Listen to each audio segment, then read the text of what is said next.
Welcome back to All This Math. This is Professor Parker, and for today's lesson, we're going to get into some more circle geometry, and we're going to be using the secant-tangent formula to find the length of a tangent in this example, right? Now, first off, what is the secant? What is the tangent? All right, a secant in circle geometry is a line segment that cuts through a circle and hits it in 2 points. So you notice this segment, AN, or we can call it NA, it cuts through this circle, right? It cuts through the circle, right?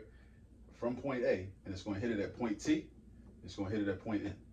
So it hits it in 2 places. Hits it at point T, hits it at point N. All right, so that's a secant. Now a tangent is a segment that touches a circle in exactly 1 point.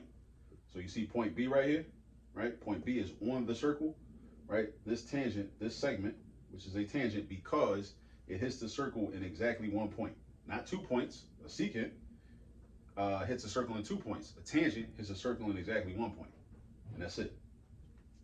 So if we want to find the missing length of a tangent, or if we were trying to find the missing length of either the whole secant or part of the secant, we could use this formula right here, the secant-tangent formula. The secant-tangent formula, which basically says you take the length of the whole secant, multiply it by the outer part of the secant, the part of the secant that's not inside the circle.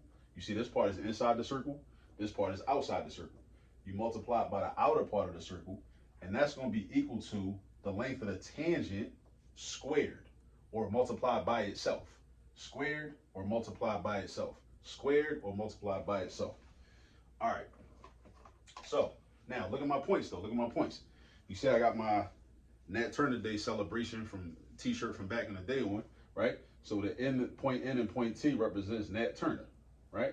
Nat Turner. And the BA represents Black August, because Nat Turner's uprising, slave revolt, right, in Southampton County, Virginia, took place in August. I want to say, I don't remember the exact date, but toward the later part of August, right?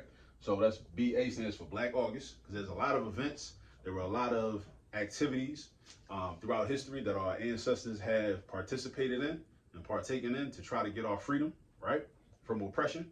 So we represent Black August, and Nat Turner's slave rebellion was, or I should say enslaved Africans rebellion, was one of the events that took place in August, in the month of August. All right, so we got Nat Turner and we got Black August. Nat Turner and Black August.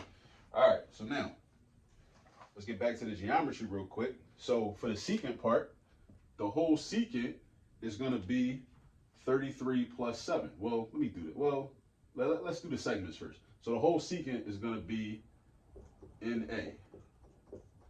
And then the outer part of the secant is going to be TA. And then the tangent is just BA. All right, so we got NA times TA equals BA squared. NA times TA is equal to BA squared, right? So NA is the whole thing. NA is the whole thing. This segment plus this segment. This segment plus this segment. So I'm going to rewrite that as 33 plus 7. And then TA is the outer part. The outer part, which is just 7. So all we doing is substituting. All we doing is substituting. All we doing is substituting, right? We started with the formula. We substituted the segments for the parts of the formula, and now we substituting the numbers and the variables for the segments. All right, and then for BA, we don't know what BA is. It's just X, and we're trying to solve for X. So we got to use this formula. So when we replace BA, or we substitute for BA a X. So we got X squared. Now we simplify the left-hand side. Simplify whatever you can when we doing algebra. Now we're about to start doing some algebra. So we got 33 plus 7, the quantity of 33 plus 7 times 7. You could distribute the 7 to both of these numbers if you wanted to. I wouldn't do that, because to me it seems easier just to do 33 plus 7 and get 40. Right? So I got 40 times 7 is equal to X squared. I can't do nothing with the X squared, not yet. And then I'm going to do 40 times 7. Now here's how I do 40 times 7 with mental math, right? I'm going to pretend that 0 is not there. I'm going to just play pretend, right? I'm going to pretend that 0 is not there. And I'm going to do 4 times 7. 4 times 7 is 28, right? Now we can do that because numbers that end in 0 are what we call happy numbers.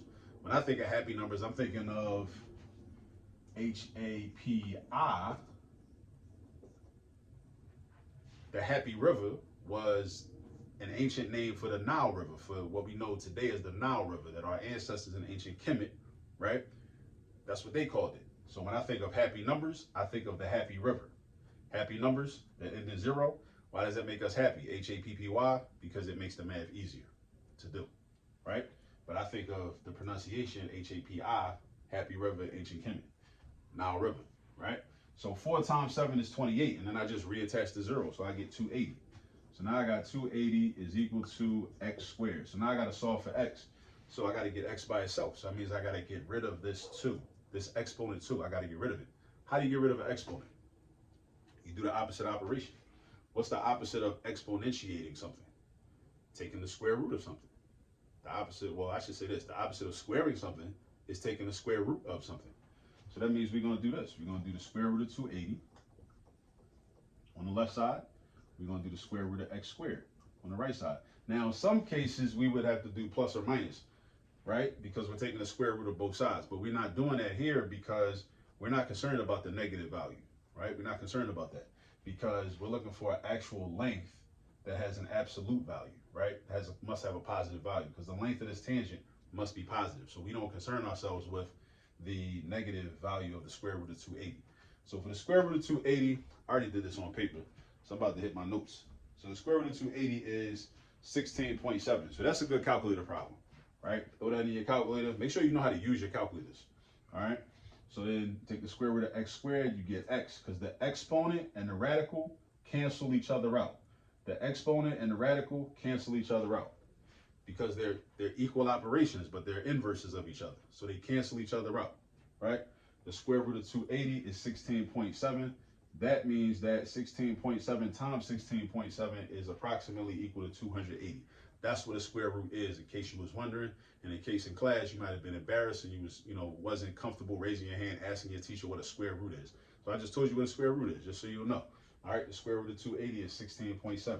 So that means that 16.7 is equal to x, which means that the length of this tangent is 16.7. There you go. So here we go. We got Nat Turner, Black August, and that's today's lesson. All right? I'll see y'all on the next video. Peace.